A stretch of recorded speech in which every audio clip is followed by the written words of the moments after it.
around at the fact that I could get stuck in corners a lot, and she just pretty much just covers the distance really quickly, you know. Oh my god, that was such a close.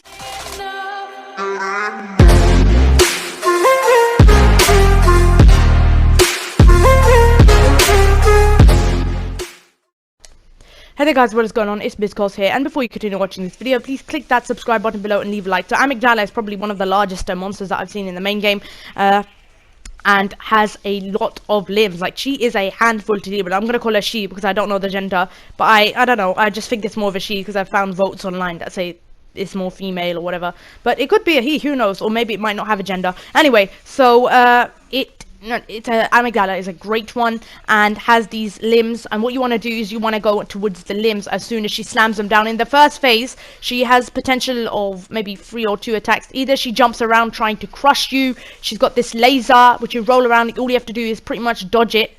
It's got tracking, but if you roll away from the section in which the laser is following you, you should be fine. Or you have to do a few narrow dodges. She's going to slam down her hands, and this is the crucial attack where you really want to bait. Bait this attack. Maybe stay near her, but keep a distance enough to dodge off her scary attacks. Pretty much, you want to go and hit her head or her limbs because these are her weak points. And she does that weird refueling thing as well. This boss fight was crazy. This was pretty much the first phase, just trying to bait that attack and staying away from those really ominously long arms. She has got beautiful arms though, I've got to admit. Anyway, so pretty much after rolling around, this thing is scary, really large. You really need to keep your space, otherwise you'll pretty much get vaporized. Because the thing about this boss is that in principle, in the first phase especially, baiting that attack is pretty much the place where you're going to get most damage, because she hangs her head low as well, and you can hit her head with possibly an R2 or an R1 or whatever. Personally, I was playing really cautious, waiting for a laser attack, dodging, keeping a good distance away from her to make sure, look, her arm does not sweep me, but be careful that you don't get stuck in a corner either. And then waiting for her to bait that attack down and getting in there and doing some damage once more. Come on, do it. Do it. Oh, for goodness sake, she keeps on doing that arm sweep. That is so frustrating. Oh, I'm just going to get away from that. Unless you are confident enough to go up there and be aggressive. The other way is to basically get under her, or get behind her, because this is where her arms can least attack you. Apparently, some people say that her sweet spot is the butt. If you have like a really heavy hitting weapon, all you have to do is get under her and pretty much smash that bit. That's pretty much what this boss fight is about, and it becomes very handy in the third phase. The second phase, now we're here. Amygdala gets much more aggressive with the attacks. When she slams down her hands, she also deals an area of effect damage with a lot of this arcane weirdness or some dark magic. I'm not sure what it was, don't remember the elements. And if you are too close to them, they can deal some serious damage as well. So roll around them, preferably get away from them.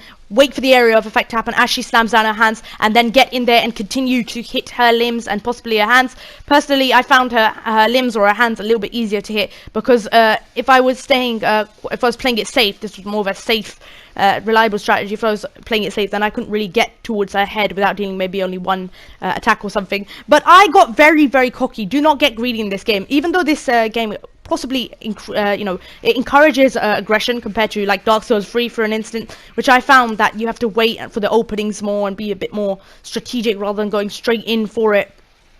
You still cannot get greedy, and this is where I think Bloodborne strikes the balance. Okay, this is her mid second phase to her third phase. This is where things get really weird. She's gonna start spamming this stupid slamming attack. As long as you roll straight into her, so she's pretty much gonna jump. As long as you roll straight into her as soon as she jumps, so roll forward and straight towards her butt, pretty much there under her head. She will always land. She will always land on the same spot, and that's going to be on top of you. Otherwise, the principle is pretty much the same. She still does that stupid sweeping arm attack. She's still got the slamming her hands down with those arcane area of effect damage, which you need to stay away from and then hit after she slammed it down. And she's pretty much still going crazy. Apart from the fact that her the third point at which she slams her hands on the ground, you're going to get aggressive. Like, for example, the laser attack, you can see from the second phase, it started becoming more short bursts rather than some large, an area of effect attack that just, sort of slow laser, if you get what I mean. Oh, this is crazy. So then she keeps on slamming her heads down. Get in there with the limbs. You do not want to know what happens in her third phase. She's going to keep on spamming this attack. So make some space. Get those limbs, because she's a handful and the hands are the key, remember. Keep on repeating this, but the hands are the key. Possibly get behind her if you can, if she starts going crazy. You could alternatively go under her butt once more and maybe wail on her legs. They do less damage, I know, but if you've got like a blunt weapon, then you could pretty much deal a lot of damage into that area. Alright, anyway, so she's gonna keep on doing those slam attacks. Yeah, I'm gonna get near her.